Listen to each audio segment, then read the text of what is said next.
Balima an bɛ foli ni tamuni k'o di aw kelen-kelenna bɛɛ lajɛlen ma fɛn fɛn ɲɛ b'an na nin wagati in na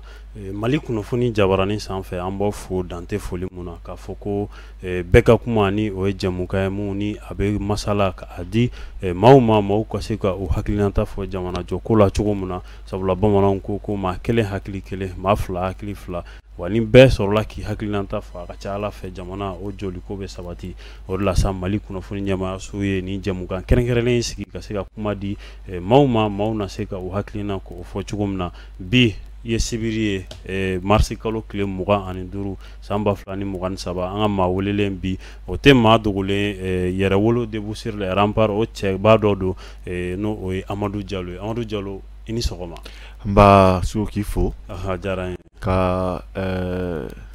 an lamɛnbaga o ni an filɛbagaw k'u bɛɛ fo k'u bɛɛ waleɲumandɔn kosɛbɛ ka fɔ ko nin sunkaloba in na n'o ye kano sanuman ye n'o kɛrɛnkɛrɛnnen bɛ yen ka fɔ ko an ka don gɛlɛya kɔnɔ walasa ka an ka limaniya ko o jiji kosɛbɛ ka yira k'a fɔ ko dɔw bɛ degun na an ka fana ko degun nɛnɛ minnu bɛ lafiya du kɔnɔ o ni ka yira k'a fɔ ko an ka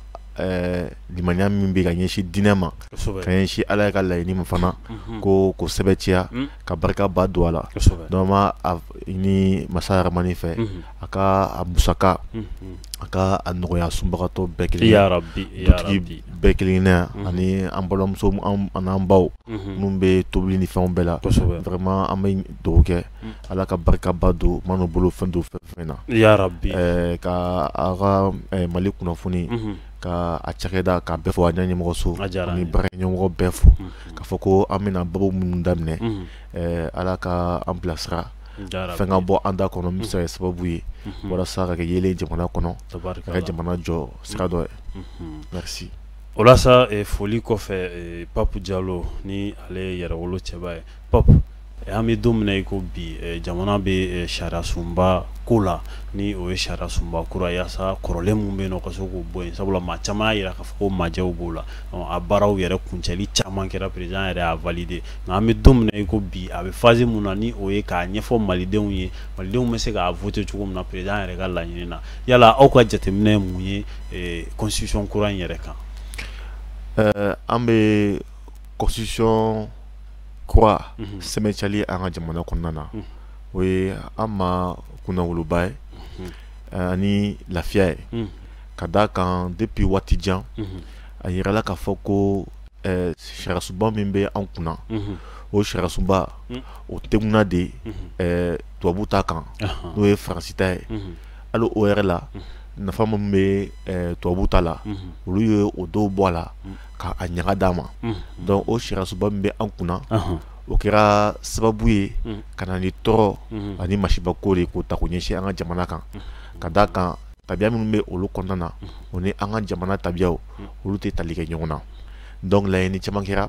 nka an y'a ye minnu ye laɲini minnu kɛ walasa ka se k'a bayɛlɛma waati kɔnɔna na olu ye bayɛlɛmali de kɛ ka ɲɛsin ka sariyasunba tɔ bayɛlɛma k'o kɛ nɛmuruba ye ka bɛrɛbɛn maa damadɔni ma o tuma na jamanadenw fanba olu niyɔrɔ bɛ kɛ a la min ye o de ye ɲani ani tɔɔrɔ walima olu ka baara kɛ o tɔnɔ o ka taa ka di mɔgɔ damadɔni ma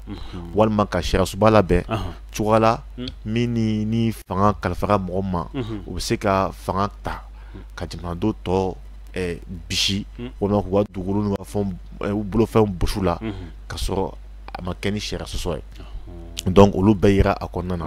bon o bɛɛ kɔfɛ wulikajɔ kɛra jɛkulu damadɔni fɛ i n'a fɔ par exemple ni ye EMK ta o min ye jɛkulu min ye ni Sɛki Umaru Sisoko tun b'o ɲɛma EMK ni o yɛrɛ kɛra sababu ye ka na ni M5 RFP ye olu ka laɲini fana kɔnɔna na o y'a yira k'a fɔ ko an bɛ jamana suguya min kɔnɔ an ka bɔ o suguya kɔnɔ an ka taa jamana suguya wɛrɛ kɔnɔ donc ka bɔ république kɔnɔ sabanan kɔnɔ ka taa 4e république la o ye laɲini ko ye min ye ko ka na ni sariyasunba kura ye sariyasun min bɛ i tintin maliyɛnw ka laɲini fɛ yɛrɛya kan maliyɛndenya latigɛya kan ni ko bɛ kɛ a ka kɛ ni maliyɛndenw ka Amina ko ye a ka kɛ ni maliyɛndenw yɛrɛ ka hakilinataw ye donc olu y'o laɲini kɛ fo ka taa fanga bɔ ka bin donc fanga bɔlen ka bin waati min na minnu ye fanga bin olu y'u bolo di ɲɔgɔn ma ka tila ka laɲini kɛ k'a fɔ k'u kan ka sigikafɔ dɔ kɛ donc o sigikafɔ fɔlɔ-fɔlɔ minnu kɛra anw yɛrɛ olu débauche la part an yɛrɛ fana sen yɛrɛ an sen ye o kɔnɔna na an ka laɲini ko min ye a waati kɔnɔna na o ye ka jateminɛ kɛ cogoya min na ni an bɛ se ka sariyaso fana sɔrɔ sariyaso min n'a bɛ labara ou bien n'a bɛ lawaleya ni anw ka seko o ni anw ka dɔnko ye donc o kɔnɔna na gɛlɛya damadɔni de tun bɛ yen o ko ye mun ye ni jamana kɔnɔna na ni jamana kalifara mɔgɔ minnu ma i n'a fɔ ko président n'a ɲɔgɔnnaw ni u ye baara kɛ jamana kɔnɔna na nka o baarakɛtɔ n'u yi nana ni namaraw ye n'u nana ni yuruguyuruguw ye o tuma na olu ɲɛmɔgɔ ka se ka minɛ nɔgɔya la k'olu bila bɛlɛlɔ jamana bolofɛn min darakelen b'u bolo o ka se ka bɔsiw bolo ka sɔrɔ a tipi tabaw ma se ka caya donc an y'o laɲini fanba kun bɛ an ka ko kɔnɔna na an ye laɲini minnu fana kɛ an y'a ɲini k'a fɔ ko an ka kanko minnu fana bɛ yen an b'a fɛ an kana taa an ka kanw olu ka se ka don ba la an ka daminɛ ka baara kɛ ni anw yɛrɛ ka kan ye ani an ka taa baara kɛ ni mɔgɔ wɛrɛw ka kan ye kalan fana sira fɛ an ye dɔw fana laɲini donc an ye laɲiniw fana kɛ hali fanga yɛrɛ an ye jateminɛ ye k'a fɔ ko n'i y'a ye i b'a ye k'a fɔ ko faso fanga jamana fanga o bɛ ta de ka kalifa maa damadɔni ma o kumana jamanadenw fanba fanga tɛ kɛ olu bolo o kumana jamana labaarali fana bɛ gɛlɛya donc an ka laɲini kɛra min ye o ye jamana fanga a ka se ka cari cogoya min na ka cari jamanadenw fana ɲɔgɔn cɛ walasa n'olu ye fanga sɔrɔ barika ka se ka don o fanga na walasa jamana ka se ka baara ni fasodenw ka baara fanga ye baara fanga ye barika ye donc an y'o laɲini ninnu kɛ o laɲini ninnu caman olu sɔrɔla ni sariyasoba ninnu kɔnɔna na donc assise nationale fana sigida o sigifɔ filanan min fana kɛra i n'a fɔ assise nationale de la refondation donc o sigifɔ min fana kɛra laɲini fana kɛra jamanadenw fana fɛ k'a fɔ ko sariyasunba ko kura ka sigi an ka bɔ kɔrɔlen kɔnɔ an ka taa kura kɔnɔ n'o ye mali kura ko fɔ donc bi ni an ye nin sariyasunba ye laban min bɔra parce que o min kɛra an bɛ hakili lajigin fɛn dɔ la o ye mun ye c'est que président fɔlɔ-fɔlɔ tubabu de tun bɛ taa ɲini jamana kɔ kan ka nafoloba bɔ ka di olu ma olu kun miiri an ka jamana kan ka tagama ni tabiya minnu ye an ka jamana kan ka tagama ni kuntilenna minnu ye n'olu bɛ kɛ sariyaw ye ou bien an ka jamana kan ka baara ni fɛɛrɛ minnu ye donc tubabukɛ dɔ de bɛ to faransi ko hakilijatew bɔ donc a bɛ k'o hakilijatew bɔ ka na di o titi anw kunna o de tun bɛ kɛ Mali la o de tun bɛ kɛ sariyasunba minnu yɛlɛmako kuma min fɔra ni maître Tapo yɛrɛ dɔ tun bɛ o commission yɛrɛ ɲɛnabɔli la donc mais ni zina fɛn fɛn kɛra maliyɛnw yɛrɛ dama dɔrɔn mɔgɔ si ma bɔ fan si ka na maliyɛn yɛrɛ dama fɔlɔ-fɔlɔ de fara ɲɔgɔn kan hakili la ni ma fili ma 25 olu de fara ɲɔgɔn kan siɲɛ fɔlɔ ka commission dɔ sigi n'o o ɲɛmɔgɔ tun bɛ an ka cɛkɔrɔba bolo n'a jamu de ko Samake voilà donc olu ye commission min sigi olu ye sɛbɛn fɔlɔ min bɔ ni u b'a fɔ ma ko avant projet voilà donc o avant projet min bɔra sisan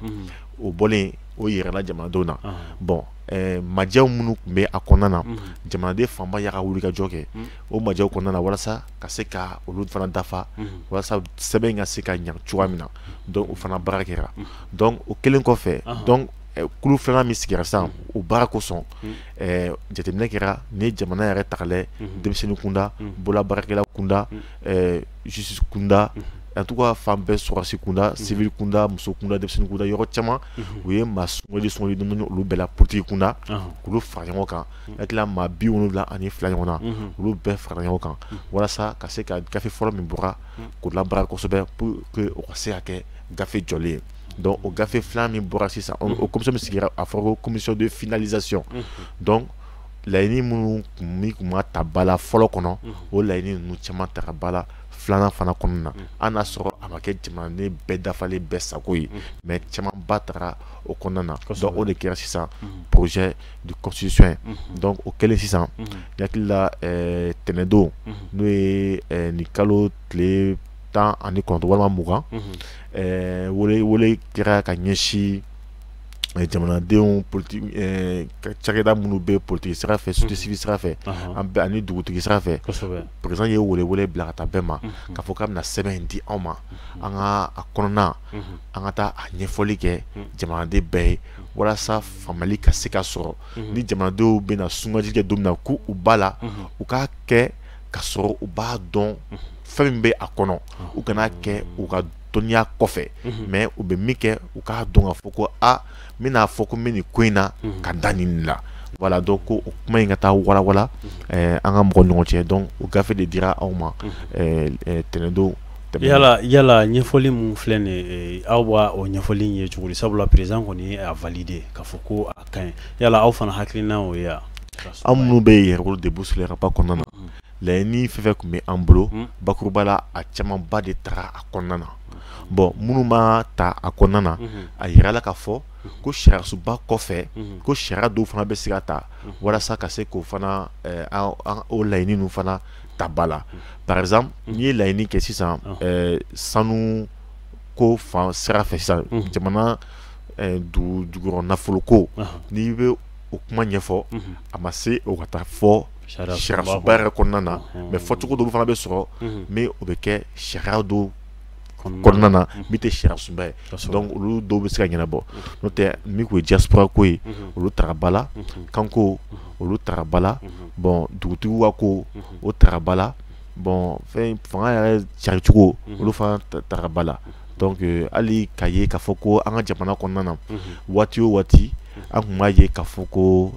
tubabuw ka laɲini dɔ kun ye mun ye o ye cɛ tɛ musoya donc olu daga an dala jagoya la k'a fɔ ko furu ka tɛmɛ walima furu bɛ se ka tɛmɛ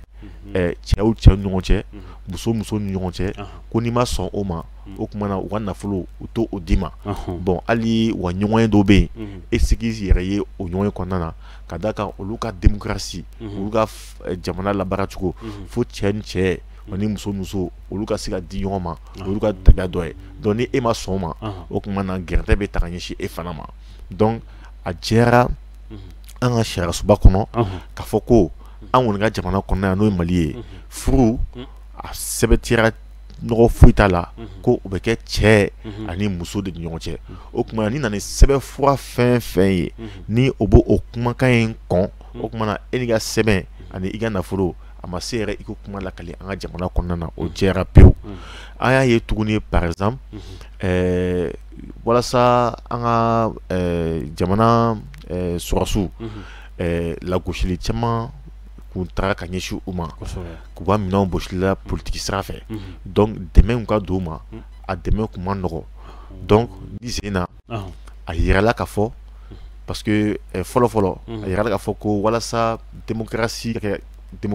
yɛrɛ jamana kɔnɔna na tubabuw ye laɲini min ɲini an ka politiciens fɛ o ye ka an ka jamana sɔrɔsiw k'olu jasi ka minɛn b'o la ka d'a kan k'a fɔ ko démocratie yɛrɛ ko o bɛ kɛ waati min kɔnɔ ko b'a sɔrɔ ko sɔrɔsiya fakonnen don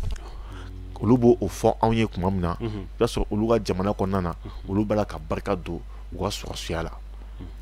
donc u y'o kumakan min fɔ o kɛra sababu ye an ka jamana ɲɛmɔgɔ caman u ma baara kɛ ka ɲɛsin an ka sɔrɔsiya ma donc a laban kɛra mun ye an ka jamana y'i yɛrɛ sɔrɔ ni sɔrɔsi ye sɔrɔsi min tɛ se ka jamanadenw lakana sɔrɔsi min tɛ se ka jamana lakana sɔrɔsi min tɛ se ka jamanadenw bolofɛnw lakana donc mais ni sen na a jɛra sariyasunba kɔnɔ k'a fɔ n'i kɛra ɲɛmɔgɔ ye i ka baara ye mun ye a wajibiyalen don i kan i ka ko kɛ cogoya min na an ka jamana sɔrɔsiya barika bɛ se ka don a la cogoya min na fo ka taa kɛ k'a fɔ ko ni jugu o jugu n'i y'a bu yɛrɛ la k'i bɛ ɲɛsin an ka jamana kan an ka jamana sɔrɔsiw ka se k'u jɔ u jɔyɔrɔ la walasa kɔlɔlɔ kana se jamana ma kɔlɔlɔ kana se jamanadenw ma jamanadenw bolofɛnw ka se ka lakana donc olu bɛɛ taara jamana sariyasunba in kɔnɔna na kosɛbɛ Pape Diallo n'i ye sariyasunba kura in ta k'a lajɛ ni président y'a validé a ma mɛn a tilala k'a ɲini jamanadenw fɛ fana u ka a cari yaasa bɛɛ lajɛlen k'a faamu yanni a vote kuma cɛ nka n'i ye a kɔnɔna lajɛ a article 46nan n'i donn'o kɔnɔ i b'a ye k'a fɔ malien d'origine o kuma b'o kɔnɔ k'a jira k'a fɔ ko maa si tɛ se ka kɛ i kan bɔ jamanakuntigiya nɔfɛ n'o ye président ye n'i tɛ malien d'origine ye yala malien d'origine a ko kuma dun an kɛrɛfɛ jamana dɔ bɛ Côte d'Ivoire a mankan de la ka wuli yala nin fana tɛna kɛ donna nataw la mangana ko y'an fɛ yan wa voilà mais ko da ɲɔgɔn ma ko bɛna ni ko la nɔgɔ ye i y'a ye hali n'i ye jamana ta k'a lajɛ i b'a ye maa o maa bɛ yen waati o waati ni olu yɛrɛ wulila jamana yɛrɛ kɛlɛli la n'i y'a sɛgɛsɛgɛ i bɛ taa sɔrɔ jamanadenw yɛrɛ latigɛw fana tɛ par exemple ni Côte d'Ivoire ta sisan i b'a ye Alassane Dramane Ouattara Ivoirien den latigɛ tɛ Burkinabé de don bon ale yɛrɛ de kɛra sababu ye ka Côte d'Ivoire ci ka d'a kan Côte d'Ivoire tariku bɛɛ kɔnɔna na bon ka wuli ni sɔrɔsi ye kɔkan na ka na i ka jamana kɔnɔna na k'i ka jamana ci fo k'i ka jamana palais bombarder ka tila ka sigi o kunna o kɛra Alassane Dramane Ouattara mais o ye misali dɔ ye n tɛna n titi min kan kosɛbɛ mais jamana kɔnɔna na sariya sunba kɔnɔna min fɔlen don o de jɛlen don passe ni a fɔra ko nationalité fila tɛ k'i bolo n'i bɛ kɛ président ye o kɔrɔ tɛ ko jamana kɔnɔna na ko nationalité fila kana kɛ mɔgɔ la nationalité fila bɛ se ka k'i la i ka maliyɛndenya kɔnɔna na a tɛ baasi foyi lase jamana ma wa jamana yɛrɛ t'o fana kɔn mais k'i kan bɔ sisan jamana yɛrɛ tigiya la parce que jamana président ale de jamana den fɔlɔ ye ale de bɛ jamana représenter diɲɛ fan bɛɛ fɛ donc n'a fɔ ko nationalité fila b'i la a bɛ n'a fɔ tigi fila de b'i la walima fa fila b'i la ni e ye jamana min président ye e de bɛ k'an ka jamana représenter fan bɛɛ fɛ n'a fɔ ko tigi fila b'i la o tuma na ni e ye anw ka président ye bon an ka jamana tigiya o bɛ e kan ko jamana wɛrɛ fana tigiya fana bɛ e kan o tuma na ni o jamana ni anw ka jamana ni olu kolosuna n'olu cira ɲɔgɔn na sisan walima olu ka nataw ka kɔdi ɲɔgɔn ma sisan o tuma na e min ye jamana ɲɛmɔgɔ ye sisan e soumettelen don c'est-à-dire e madalen don o dugu fila sariya de donc o dugu fila sariya bɛɛ de bɛ boli e kelen kan donc e tɛna se k'an ka jamana baara ka anw ka intérêt walima an ka laɲini e tɛna se k'o lafasa jamanaden ye fana ye donc e bɛ to jamana fila de ɲɔgɔn cɛ donc bɛ jamana wɛrɛw la minnu bɛ ka réussir yɛrɛ bon ne kɔni t'a a ka caman dɔn mais jamana bɛɛ n'a a tabiya de par exemple i bɛ jamana dɔw ta sisan i bɛ taa sɔrɔ cɛ fila président yɛrɛ filɛ nin ye président muso bɛ se ka kɛ cɛ ye mais an ka jamana kɔnɔna na président muso tɛ se ka kɛ cɛ ye ou bien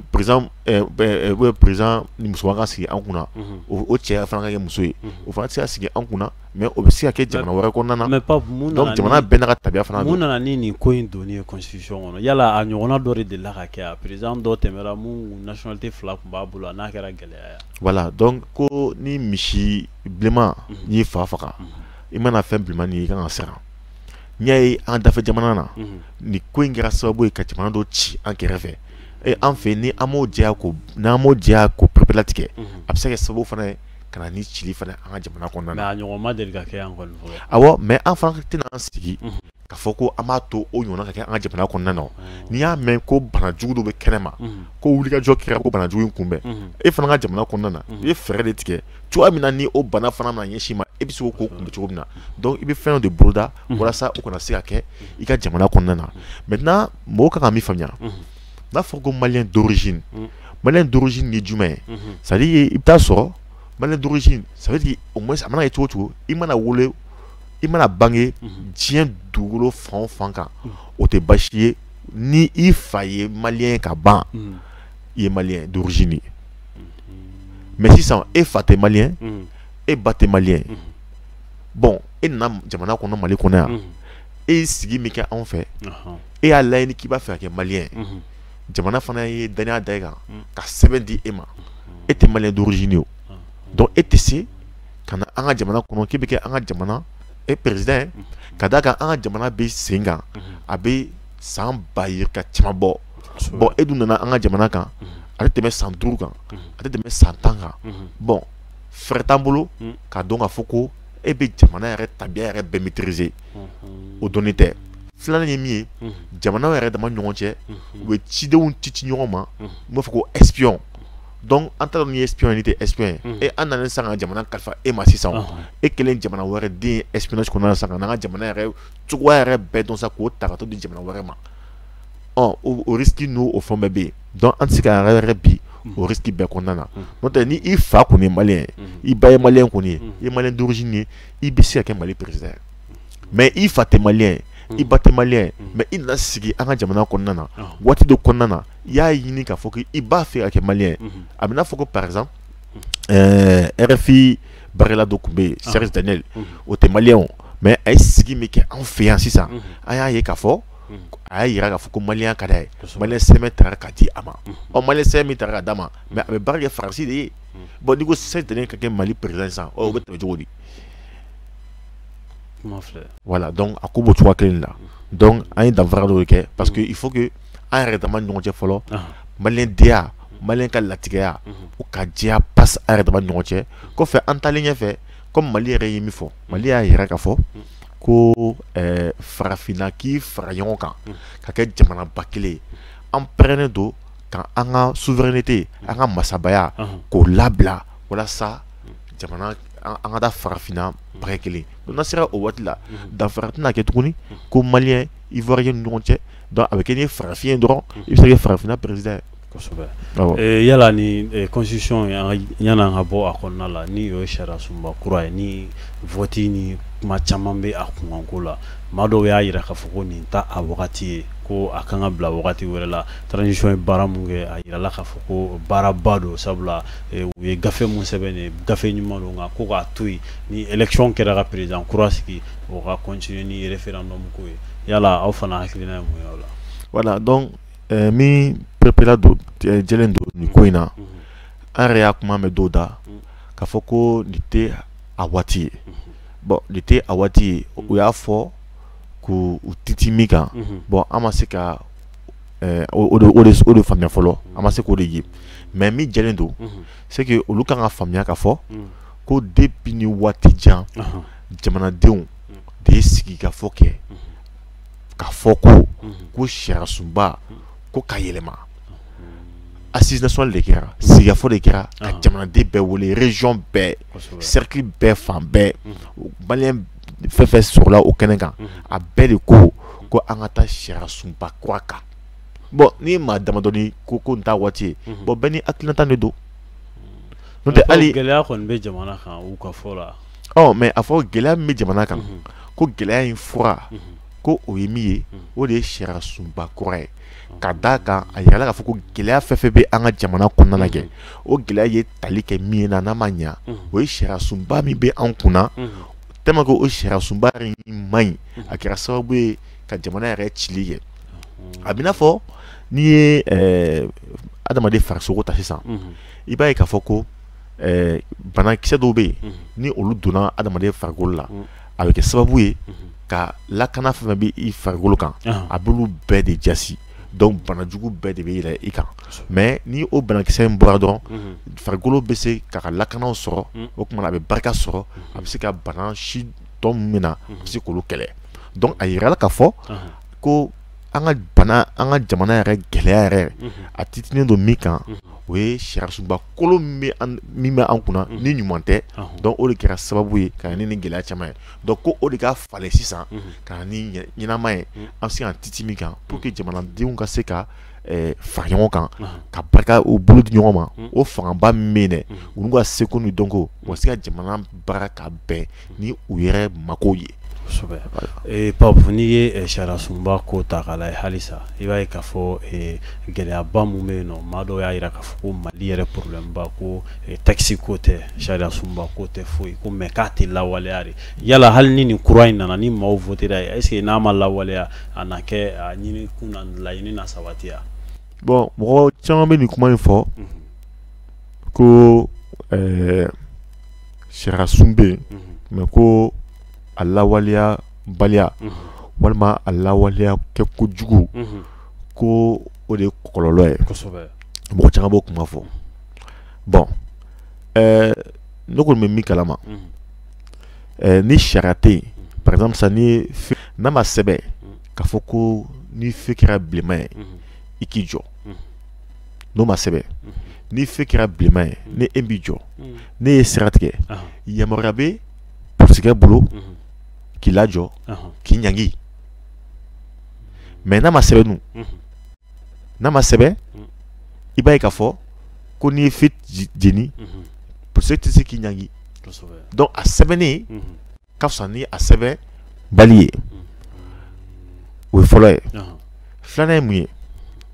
oye yamaria kan adi tuwa mina ni ko be labɛn cogoya la ni jamanadenw bɛ se k'u ka hɛrɛ de sɔrɔ a kɔnɔna na sariya ka labɛn cogoya min na dunkafa kalan kɛnɛya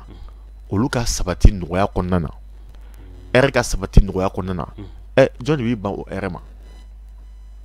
n ko mɔgɔ bɛ sariya sɔsɔ walasa ka se ka u ni digɔn de lafiya yɔrɔ de ɲini mɔgɔ si tɛ sariya sɔsɔ k'i yɛrɛ ni denw mɔgɔ bɛ sariya sɔsɔ de k'u ɲina lafiya de donc i b'a ye chaque fois jamana kɔnɔna na n'i y'a ye sariya bɛ ka sɔsɔ ka sɔsɔ ni lafiyali kama ça veut dire que sariya sigi cogo de man ɲi mɔgɔ kan k'o de faamuya sariya sunba kɔrɔlen mun b'an kunna an bɛ don min na donc o sigi cogo de man ɲi o de la kura bɛna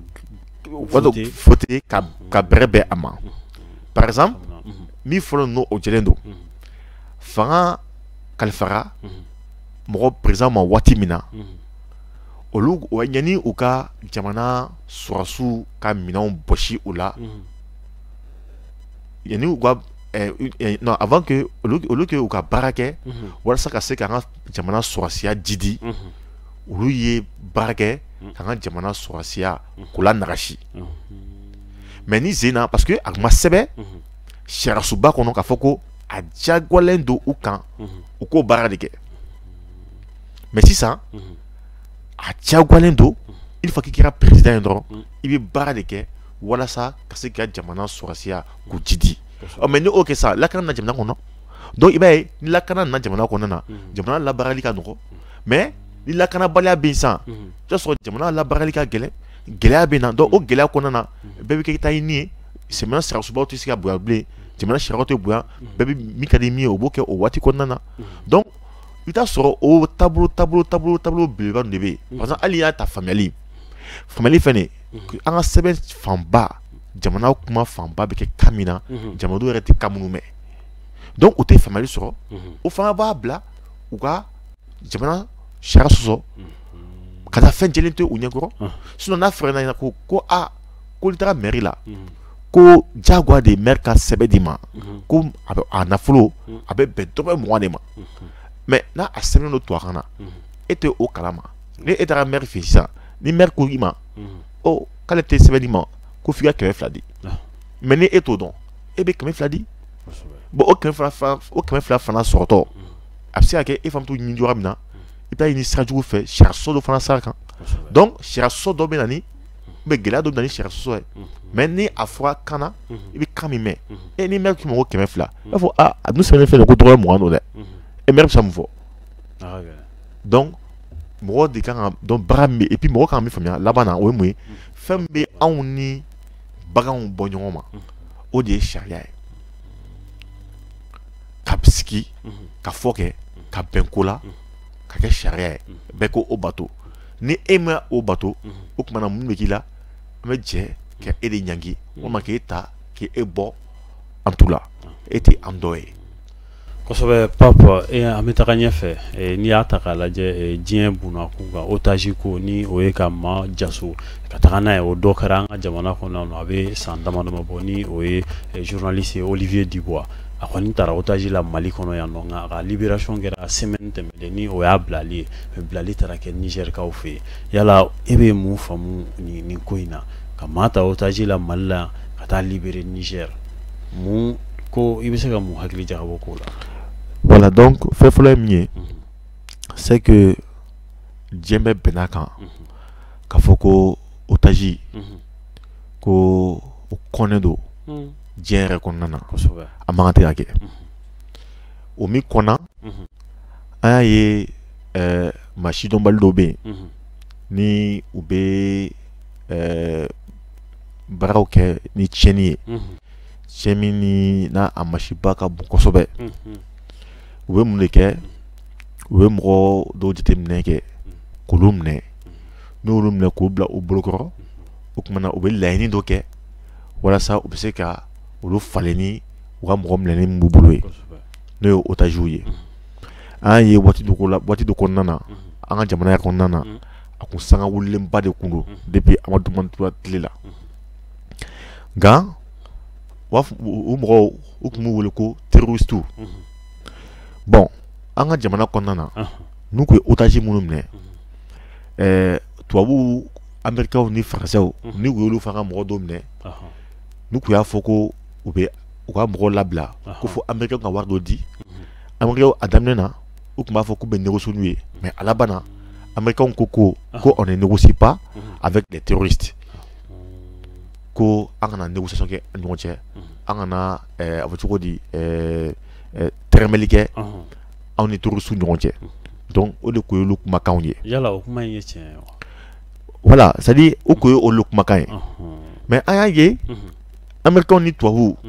u bɛ min fɔ u dala sanfɛ dugumala la aw bɛ kuma wɛrɛ fɔ o de y'a to waati dɔ la an ka jamana kɔnɔna na tubabu dɔ kun minɛna Amadu Tumani tile la wulikajɔba de kɛra walasa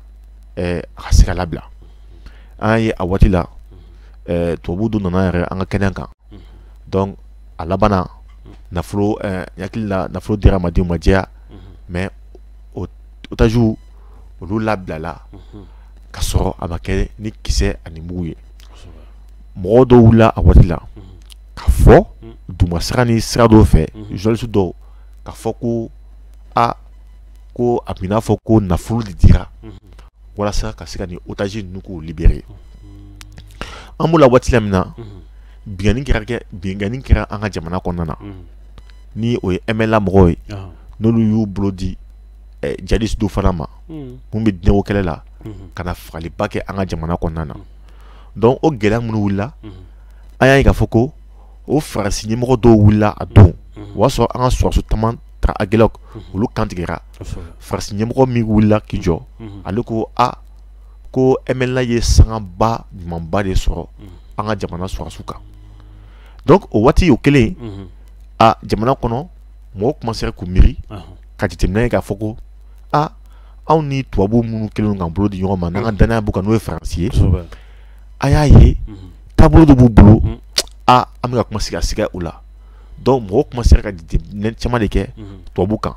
o yɔrɔ de la nkalon camanba de dara kɛnɛ kan nkalon dɔ ye mun ye o ye k'a fɔ ko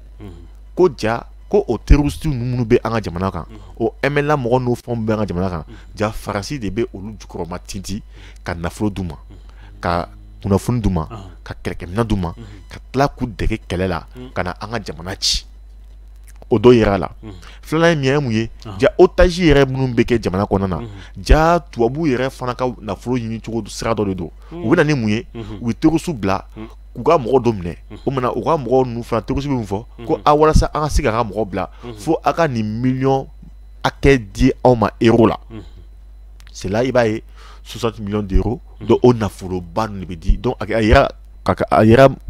donc minnu yera a laban na a yirala k'a fɔ ko ja ko otage ko in ye nafolo yɛrɛ sira ɲini nafolo ɲini sira dɔ de ye o de tila ka ye donc on dit que le financement du terrorisme à partir de la prise des otages donc otage yɛrɛ tali yɛrɛ sababu ye mun ye a kun ye walasa ka se ka terrorisme de financer donc o de yera a laban na jamana kɔnɔna na donc otage min kun minɛna Mali kɔnɔna na an ye i b'i ka tile la i b'a ye k'a fɔ ko négociation caman de bɛ se ka kɛ otage bɛ libéré nafolo ni fɛnw bɛ di mais bibi na Asimi tile la Asimi y'a yira k'a fɔ ko k'ale tɛ négocier ni terroriste ye ko fɛn kelen bɛ ale ni terroriste ɲɔgɔn cɛ o ye ka mugu de ci u la k'olu faga donc kuma sara Asimi na bon o y'a c'est que sûr n'i y'a ye bɔra an ka jamana kɔnɔna na c'est que a ma bɛn de donc parce que kunnafoni di sira fɔlɔ ka ca mais mi jɛlen don kɔni Assimi ninnu ka niveau la parce que hali kɔsa na an y'a ye k'a fɔ ko an ka ministre de la défense Sadio Kamara a ka kuma laban na a ko terroriste minnu bɛ an ka jamana kɔnɔ ni o y'u ka dagaw bɛɛ ci n'u bɛ boli la ko u ma n'u don dingɛ o dingɛ kɔnɔ olu bɛ taa u nɔfɛ o dingɛ kɔnɔ fo ka taa se u dayɔrɔ laban ma. Donc au cours de ko Mali bɛ yɔrɔ min na bi le Mali ne négocie pas avec les terroristes. Donc n'o kɛra sisan o tuma na an ka jamana gudugolo sanfɛ négociation ko kuma tɛ yen donc a bɛ taa kɛ jamana wɛrɛ de kan mais mun na ani cogo di o terroriste ninnu olu bɛ se ka bɔ cogo di ka otage bɔ an ka jamana kan ka taa Niger jamana kan o kɔrɔ ko tɛmɛsira dɔ de bɛ terroriste bolo Mali ni Niger ɲɔgɔn cɛ donc o b'a yira k'a fɔ ko Niger de ye yɔrɔ ye yɔrɔ min ye terroriste dagayɔrɔ ye bon jɔn bɛ Niger bi France bɛ Niger Américain fana taara Niger bon ka France to an ka jamana kɔnɔ ka Américain to an ka jamana kɔnɔ na terroriste ka ca an ka jamana kɔnɔ na mais sisan u taara jamana min fana kɔnɔ tuguni terroriste taara caya o yɔrɔ la terroriste ka baara bɛ taa kɛ o yɔrɔ la donc o yɔrɔ min ye o kɔrɔ de ko terroriste yɛrɛ otage yɛrɛ a kɛbaga u ka denfaya a n'a denba kuntigiya a bɛɛ bɛ France de bolo o de y'a to i b'a ye nin waati kɔnɔna na yanni nin libération ka se ka kɛ Français ka chef d'état-major taara yen Américain ka mɔgɔ bɛɛ bɛ taa yen a bɛɛ bɛ taa ɲɛnabɔ Niger yɔrɔ la a si ma kɛ Mali kɔnɔna de la donc ni otage ko kuma min fɛn min sen na o b'a sɛbɛntiya k'a fɔ ko tiɲɛ yɛrɛ la Mali kɛlen don ka sɛbɛn min bɔ ka France kɔn ka yira ko France de bɛ terroriste ninnu financer n'a a sɛbɛn cira ONU kɔnɔna na a yira k'a fɔ ko o ko jɛlen don passe France de bɛ otage ninnu ko ninnu kɔfɛ France bɛ terroriste ko ninnu kɔfɛ. kosɛbɛ Pap i y'a yira k'a fɔ ko terroriste France tagalen Niger terroriste fana tagara yen sabula Américain fana bɛ yen nɔ nka nin bɛɛ la ta ni Mali tora a ka position kan ka gɛrɛn tɛ ta ka France sɛgɛrɛ yala OTAN nin tɛna kɛ sababu ye OTAN bɛna fara ɲɔgɔn kan k'u concentrer Niger ka se ka Mali tɔ déstabiliser. Mali déstabilisation ma daminɛ bi o Mali déstabilisation bɛ sen na de a mɛnna. Parce que bibi na i tɛ se ka wuli ten dɔrɔn parce que u bɛ se ka dɔ fara a kan awɔ u bɛ se ka dɔ fara a kan mais u tun bɛ se ka waati min na Mali jɔkun dama kun man bon donc Mali jɔkun dama kun bɛ cogoya min na u y'o kɛlɛ de kɛ k'u ɲɛsin an faso ma mais bibi na an ka jamana bɛ sen min kan an ka jamana labɛnnen don ka kɛlɛ de kɛ sira bɛɛ fɛ. O de y'a to an ka colonel Abdoulaye Maïga ka to premier ministre par intermédiaire la a taara ONU kɔnɔna na ko diɲɛ kɔnɔna na ko ni mɔgɔ o mɔgɔ n'i y'a nɛni an b'an ta sara o de y'a to bi i b'a ye n'an taara an sigi ONU kɔnɔna na ni Faransi ye manamanakan min fɔ a ma an ka ministre des affaires étrangères Abdoulaye Diop a fana bɛ jɔ a jɔyɔrɔ la a b'a ta sara Faransi la a laban yɛrɛ la Faransi de tun bɛ kuma an tɔgɔ la. N b'a fɔ ko sɛbɛnni ko plume donc o tun bɛ France de bolo ni Mali bɛ kuma min fɔ a bɛ tɛmɛ France da de fɛ ni Mali bɛ sɛbɛnni min kɛ a bɛ tɛmɛ France ka bigi de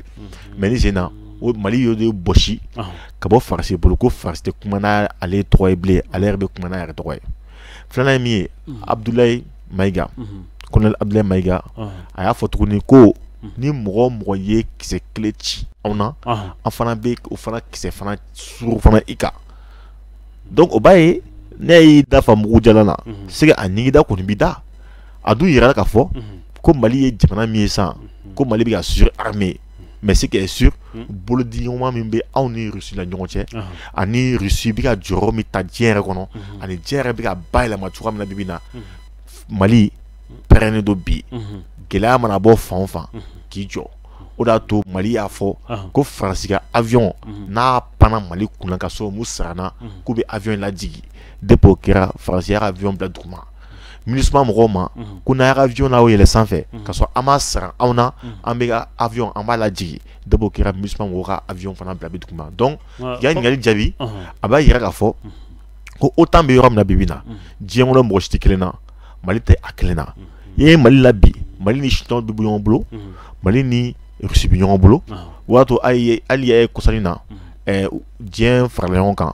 k'a fɔ ko diɲɛ dugu tubabu jamanaw u farala ɲɔgɔn kan k'a fɔ ko k'olu bɛ na ɲagati ta ko ɲɛsin Russie ma Poutine ka jamana ma ko ka daga ko bɛ guerre la Ukraine Mali jɔ k'ale tɛ tɛgɛ don sɛbɛn la k'ale b'o kɔn donc le Mali a voté contre la sanction voilà et contre la Russie donc Mali yo ok ça veut dire que bibina Mali jolo semi kan bibina Mali tri ali Mali dɛmɛbagaw olu ye dɛmɛbaga min ye dɛmɛbaga jɔnjɔn do u kana jɛlen do wa fanga ni seba de bɛ olu ye. Il faut que hali ni OTAN y'a ɲɛsin Mali ma Mali n'a dɛmɛbaga jɛkulu bɛ se ka riposter ka se a dan na. Voilà a bɛ riposter ka se a dan na ka d'a kan surtout que jamana yɛrɛ sariasuba yɛrɛ kura min kɔnɔ n sen na a yirala k'a fɔ ko ni an ka jamana bɛ attaquer a ma se an ka don sɔrɔsira la tuguni o yɔrɔ bɛɛ ni jamana kuntigi y'a fɔ k'an ka jɔ dɔrɔn an bɛɛ bɛ se ka marifa ta ka fara Mali sɔrɔsiw kan o kumana ka sɔrɔ jugu buteli daminɛ. Mais Pape maa dɔw fana y'a yira k'a fɔ ko hali n'an taara Irisi ka côté fɛ ni don min na n'a gɛlɛyara ni an ni Irisi fana farala ka bɔ ɲɔgɔn na yala Mali tɛgɛ tɔnbɔ o la. Bon diɲɛ kɛra cogo cogo jamana foyi tɛ yen k'a fɔ ko i bɛ sira tagama i kelen ni dɔ de bɛ bolo di ɲɔgɔn ma ka sira tagama donc a kɛra cogo cogo bolo di ɲɔgɔn ma o bɛ tɛmɛ i ni dɔ cɛ bon tariku bɛɛ y'a yira k'a fɔ danfara min bɛ Russie ani Faransi ɲɔgɔn cɛ o ye mun ye c'est que Russie ye jamana ye deuxième guerre mondiale diɲɛ bɛɛ tun bɛ kɛlɛ tuma min na diɲɛ bɛɛ dɛsɛra ka Hitler lajɔ Hitler ye diɲɛ bɛɛ kɛlɛ fo ka don Russie la kɔnɔna na u taalen sa k'u bɛ don Moscou Stalingrad Russie de y'i jɔ a yɔrɔ la ko Russie den kelen t'a sen ta ka taa kɔfɛ mais yanni ka se Russie ma u taara Faransi don Hitler donna Faransi tuma min na da fɛ o tuma Charles de Gaulle ale bolila ka bɔ fenêtre fɛ ka Faransi to yen mais don min na Hitler n'a ka jama bɛ don Russie la ni Staline kun bɛ a don Staline ni jɔ n'a ka cɛdenw ye cɛ o ye Hitler kunbɛn ka sɔrɔ k'a bute ka taa fo Allemagne kɔnɔna na donc danfara min bɛ Russie ani Faransi ɲɔgɔn cɛ o ye nin dɔ ye filanan ye mun ye Faransi walasa barika ka se ka don Faransi la Faransi nana de ka na farafin jamanaw k'olu de bisi k'u mɔnɛ bɔ nkalon ni tiɲɛni sira kan fagalijugu sira kan walasa ka se ka nin jɔyɔrɔ sɔrɔ diɲɛ kɔnɔ Russie ale bɛ balo ni ale yɛrɛ fanga n'a ka musakaw de donc o différence bɛ Faransi ani Russie ɲɔgɔn cɛ Russie ma deli ka jamana coloniser mais Faransi ale ye jamanaw coloniser mais tariku yɛrɛ fana kɔnɔna na Faransi filɛ nin ye o to an b'a fɔ mɔgɔw ɲɛna kuma dɔ la k'a fɔ ko danga dɔ bɛ Faransi kɔ mais n'an ko danga bɛ Faransi kɔ mɔgɔw bɛ kuma in fɔ tiɲɛ de don cogo di ka d'a kan Faransi filɛ nin ye Faransi kun talen don anglais ko ye Faransɛw minɛ Faransi minɛ ka Faransi kɛ anglais ta ye cɛ o cɛ bɛ Faransi bɛɛ dɛsɛra ka Faransi bɔ bolo la muso tafetigi dɔ de bɛ yen n'i y'a ye Faransi drapeau ta i bɛ muso dɔ ye dessin b'a sanfɛ u b'a wele ko Jeanne d'Arc o muso in de pantalon ta k'o de don ka taa k'a bila Faransɛ cɛmanw u ɲɛma ka taa Faransi bɔ bolo la Faransi bɔlen bolo la tuma min na Faransi ye mun kɛ u ko muso ye pantalon min don ka to o bɔ bolo la dɛ ko fo muso ka o pantalon de bɔ ka d'a kan Faransi a waati la diinɛ de tun bɛ État sanfɛ donc ko diinɛ de côté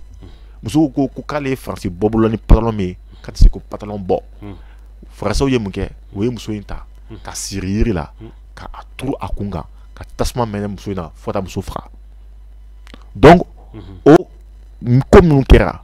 o danga de wulilen fɛn de Faransi kɔ ka Faransi jasi Faransi tɛ balo dɔ la janfan ani kɛlɛ ani nkalon de kɔ donc pour que Faransi yɛrɛ se ka bila a minɛn yɛrɛ fana kɔnɔ fo Faransi ka mara muso de fɛ donc o yɔrɔ la Faransi danga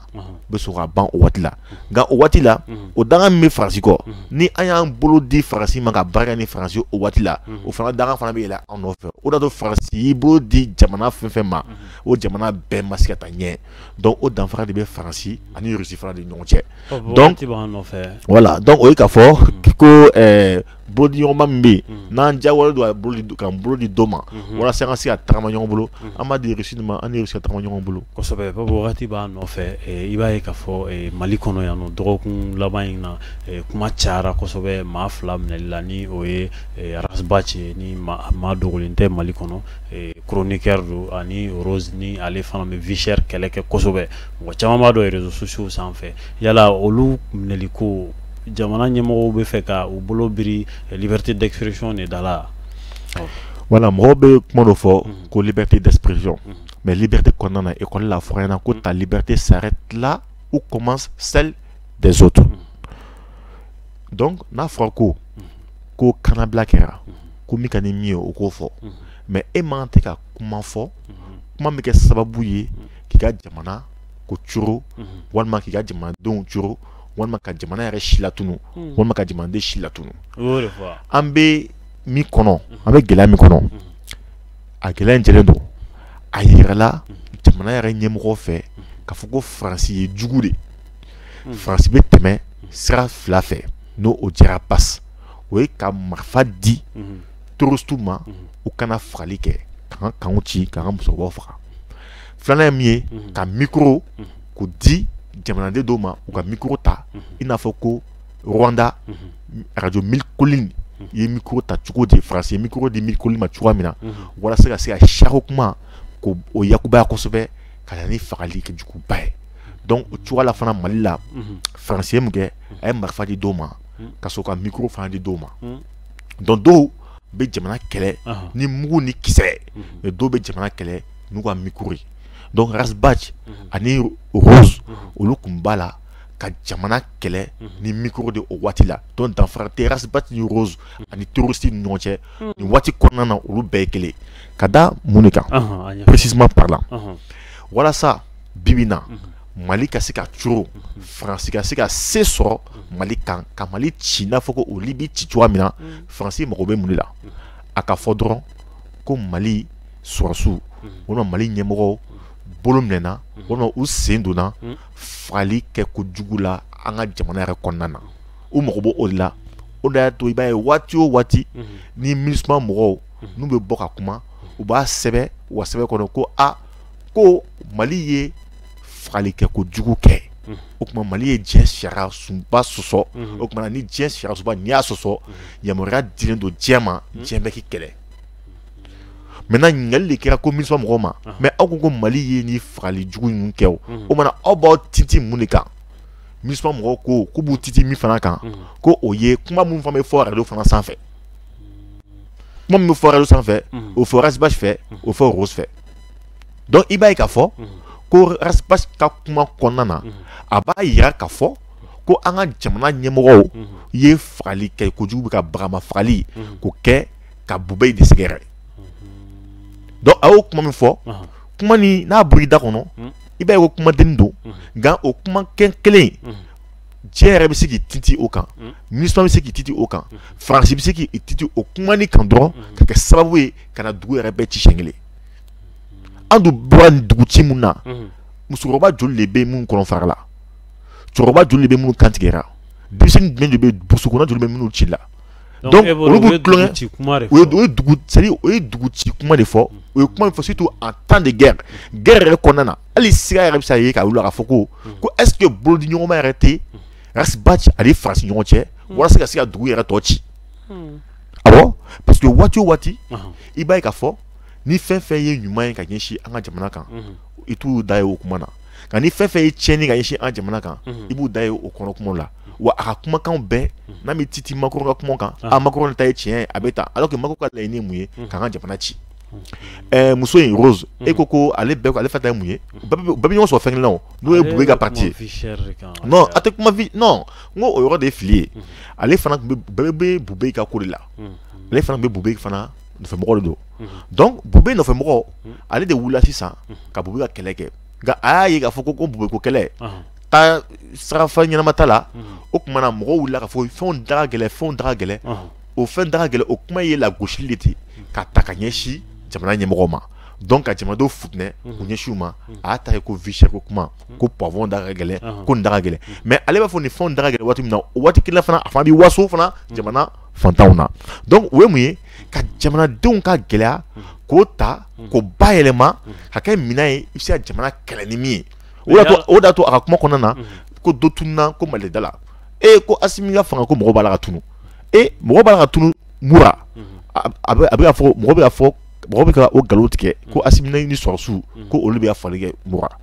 mɔgɔ bɛ ka tunu yɔrɔ dɔ la ko o ye Asimi dɔ ye mɔgɔ fana tununa Malida la Asimi ninnu fana tɔgɔ bɛ don a la donc o fana kumakanw n'olu fana mana lamɛn o ni mɔgɔ fɛ b'a fɔ ko tiɲɛ yɛrɛ la Asimi Peru filɛ nin ye Rose y'a fɔ Karasibati y'a fɔ o tuma an ka minɛnw fara ɲɔgɔn kan an ka Mali ci i n'a fɔ ko ale bɛ ci cogoya min na donc ni o baara ninnu kɛ jamana kɔnɔna na a ka fisa effectivement u ka wele u ka lamɛn u ka bila bɛlɛdɔ a waati la ne yɛrɛ min bɛ kuma e fɛ ko ne yɛrɛ fana ye kaso kɛ an minnu yɛrɛ bɛ soutien na an ye kalo kelen ani dɔgɔkun kelen de kɛ kaso la ko parce que ko an ye kuma dɔ fɔ kuma ka gudu dɔrɛ ko danga minnu kɛra Segu kɔnɔna na k'a ka jigin jamana ɲɛmɔgɔdenw kan donc o kuma fɔcogo ko ma ɲa an kalo kelen ni dɔgɔkun kelen kɛ kaso la mais olu ta ka jugu n'an ta ye siɲɛ caman parce que olu kumakanw bɛ se ka sɔrɔ article min kɔnɔ o ye mun ye jamana sariya dɔ bɛ yen ko code pénal article 33 ko toute personne qui entre en intelligence avec une puissance étrangère sera jugée de trahison et de trahison et ni juge trahison na min bɛ appliquer kunna o ye peine de mort de donc peine de mort bɛ appliquer Mali la cogo di o ye k'i jɔ poto la ka mugu ci la k'i faga oui o de ye Mali sariya kɔnɔ code pénal kɔnɔ n'i ye muso ye jateminɛ bɛ kɛ ni kɔnɔma don i ko bɛ k'i la bon n'i ko k'i la n'a yɛrɛ la k'a fɔ k'i kɔnɔma don o ma i bɛ jɔ ni jiginna tuma min na mugu bɛ ci la n'a sɔrɔ i bɛ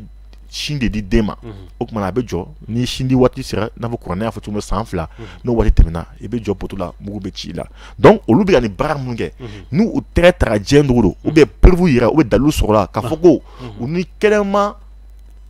jugu dɔ de bɛ ɲɔgɔn bolo jamana wɛrɛ de bɛ ɲɔgɔn bolo ka jamana in kɛlɛ o tuma ni sariya de bɛ se ka bolo o kan donc an bɛ ka nin kuma ninnu fɔ c'est pour cela que mɔgɔ bɛ kolo ta à la légère ni fɛn min man ka ta à la légère Libi ci tɛ dɔwɛrɛ o Libi y'a bɔ a da kɔnɔ dɔrɔn ko ni Benghazi-kɛw ma dabila k'a bɛna Benghazi kɛ jeli tɛmɛ sira ye o y'o ye o kumakan gansan Sarkozy ye mun kɛ a taara ONU kɔnɔna na ka kɛlɛ kɛ nkalon ni fɛn min kan ka taa sariya dɔ de ta sariya min ko dɔrɔn ko Libi avion kana yɛlɛ dɔrɔn ko ni Libi avion yɛlɛla dɔrɔn ko yamaruya bɛ diɲɛ bolo ko avion bombarder o sariya min taara o bayɛlɛmana nkalon kan ka Libi ci don min na farafin dugu wulila ka jɔ k'u fara ɲɔgɔn kan farafin jamanadenw ATT ninnu wulila ka jɔ k'u bɛ taa Libi k'u ka taa kuma k'u ka taa kɛlɛ in ban o don Faransi président ko n'u donna avion kɔnɔ k'u bɛ yɛlɛ k'u b'u bɛɛ ci k'u bɛɛ faga donc o kumakan bɛ fɔ yɔrɔ min na o jɔn b'i sigi k'a fɔ k'i b'o ɲɔgɔnna wɛrɛ ta k'u b'o kɔnɔ i ka jamana kɔnɔna na n'i y'o tamasire i b'o lajɔ. a kuma filɛ Pape wagati b'a nɔfɛ i ka kuncɛ kuma o bɛ se ka kɛ jumɛn